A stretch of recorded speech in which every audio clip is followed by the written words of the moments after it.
지난 시간에는 그 인체 해부학에 대해서 얘기를 했습니다.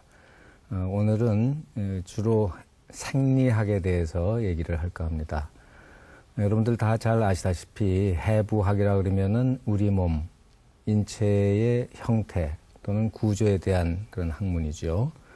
우리 몸이 어떻게 생겼는가, 무엇로 이루어져 있는가, 그런 걸 연구하는 게 해부학이면은 그러한 구조와 형태를 가진 우리 인체에서 각각의 기관이나 조직이 어떠한 일을 하는가, 어떠한 기능을 하는가 하는 것이 생리학이 되겠습니다.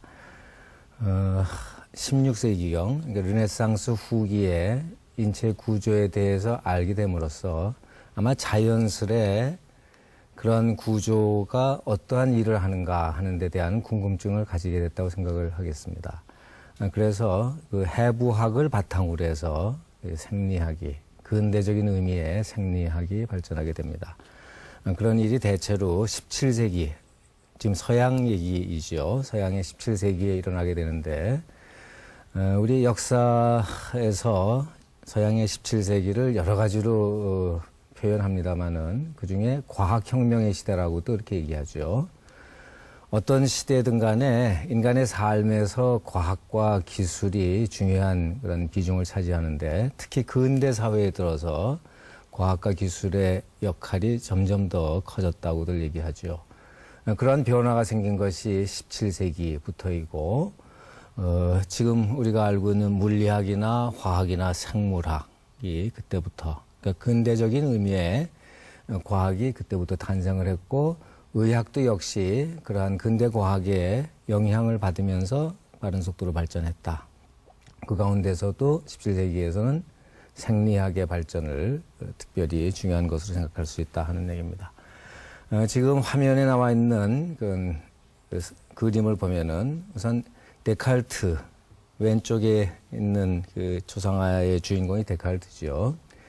근데 합리주의 사상의 선구자라고 이렇게 얘기를 하는데, 그런 데카르트의 합리주의가 이런 과학혁명을 일으키는데 중요한 역할을 했다고들 얘기하죠.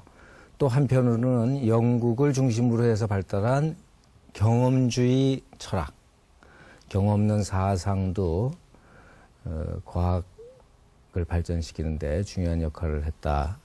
그렇게 가운데 있는 사람이 그 중에 대표적인 인물인 프랜시스 베이컨이죠. 오른쪽에 있는 책은 아마 생소한 사람들이 많을 것 같은데 이 무렵에 17세기 초에 활동하던 이탈리아 학자가 펴낸 그런 책의 표지 사진입니다. 산토리오라는 사람이 쓴 책인데요. 이 산토리오라는 사람은 여러 가지 그 신체의 변화를 측정을 했습니다.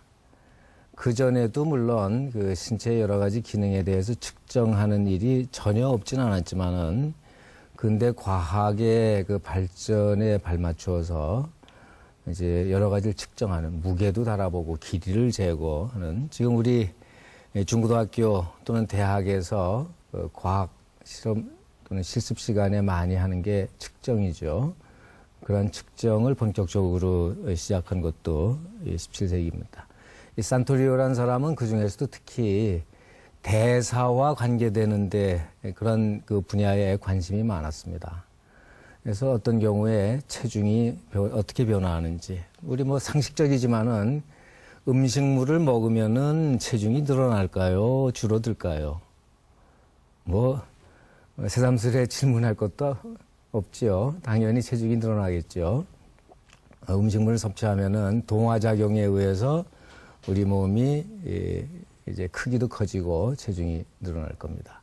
반대로 운동을 하거나 일을 하면은 그만큼 신체의 구성 성분을 사용하면서 그런 일을 하게 되니까 에너지도 사용하게 되고 또 몸무게도 감소하게 되겠죠.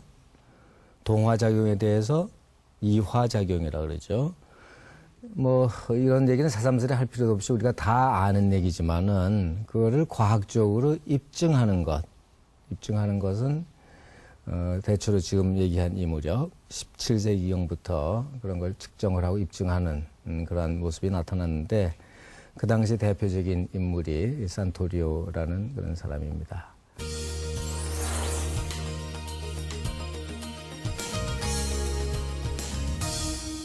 산토리오가 했던 그 활동에서 볼 수 있듯이 그전 시대, 그전 과학에서는 찾아볼 수 없는 여러 가지 특징들이 나타난다 하는 얘기입니다.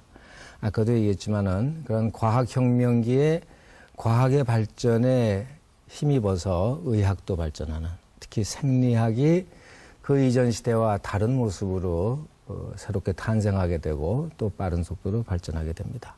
그 이전 시대에도 물론 생리학이라고 우리가 부를 만한 것이 있었지만은 근대적인 의미의 생리학, 또 다르게 얘기하면은 해부학을 바탕으로 한 생리학이 발전하게 됩니다. 르네상스 시기에 16세기에 해부학이 발전했기 때문에 그 이전과는 다른 생리학이 탄생할 수 있었고 또 그걸 바탕으로 해서 나중에 의학에 큰 변화를 가져오게 됐다. 그렇게 우리가 설명할 수가 있을 겁니다.